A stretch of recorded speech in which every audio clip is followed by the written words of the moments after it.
সুন্দরপুর নামে সুন্দর একটি গ্রাম ছিল। সেই গ্রামে ছোট্ট টিয়া তার মায়ের সাথে থাকতো। অনেক দিন আগে টিয়ার বাবা অসুস্থ হয়ে মারা যায়। তারপর থেকে টিয়ার মা শেফালি শিয়ালিনী অন্যের বাড়িতে কাজ করে মা ও মেয়ের জীবিকা নির্বাহ করত। মা, ও মা, আজ যে স্কুলে ফি দিতে হবে। স্যার তো বলেছেন আজ যদি আমি ফি দিতে না পারি তাহলে নাকি আমাকে স্কুল থেকে বের করে দিবে। ও মা, তুমি আজকে স্কুলে গিয়ে ফি দিয়ে আসো না, না হলে যে আমাকে স্কুল থেকে বের করে দিবে। তুই কোনো চিন্তা করিস না রে মা, তুই স্কুলে যা, আমি টাকা জোগাড় করে গিয়ে স্কুলে ফি দিয়ে আসবো। তারপর টিয়া রেডি হয়ে স্কুলে চলে যায়। টিয়াকে তো বললাম আমি গিয়ে স্কুলে ফি দিয়ে আসবো, কিন্তু এখন আমি টাকা কোথায় পাবো? আমার হাতে যে একটা টাকাও নেই। ওগো, তুমি আমাদের ছেড়ে কেন চলে গেলে? আজ যদি তুমি বেঁচে থাকতে তাহলে আমাদের মা মেয়েকে এত কষ্ট করে বেঁচে থাকতে হতো না। হে সৃষ্টিকর্তা, কেন তুমি আমার স্বামীকে এত তাড়াতাড়ি কেড়ে নিলে? কেন কেড়ে নিলে? এইসব কথা বলে শেফা শিয়ালিনী অনেক কান্নাকাটি করতে থাকে। তারপর শেফা শিয়ালিনী যেই বাড়িতে কাজ করত সেখানে চলে যায়। ম্যাডাম, আজ যদি আমার বেতনটা দিয়ে দিতেন তাহলে খুব ভালো হতো। আজ আমার মেয়ের স্কুলে ফি দিতে হবে।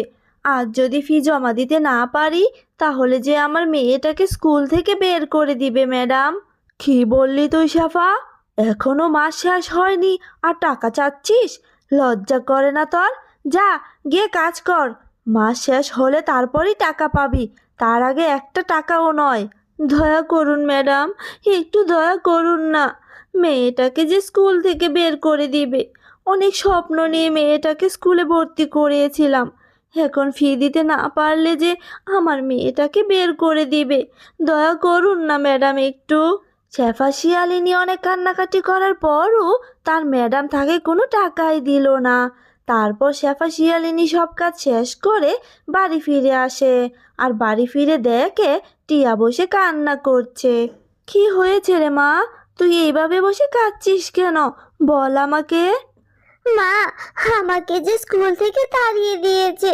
তুমি না বলেছিলে টাকা জোগাড় করে ফি দিয়ে আসবে? তাহলে তাহলে তুমি কেন যাওনি মা? আমাকে যে স্কুল থেকে বের করে দিয়েছে, বলেছে টাকা দিতে না পারলে স্কুলে যাওয়ার কোনো দরকারই নেই। মারে, তুই আমাকে ক্ষমা করে দে।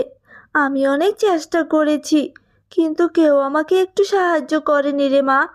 আজ তোর বাবা বেঁচে থাকলে তোর সাথে এমনটা হতো না রে মা। তুই কাঁদিস না মা, দেখিস আমি তোকে আবার স্কুলে ভর্তি করে দিব। এইভাবে বেশ কয়েকদিন কেটে যায়। কিছুদিন পর ভাগিনীর বাড়িতে হঠাৎ করেই সোনাদানা সব কিছু চুরি হয়ে যায়, আর বাঘিনী সেই দোষ শেফা শিয়ালিনীর উপর দেয়।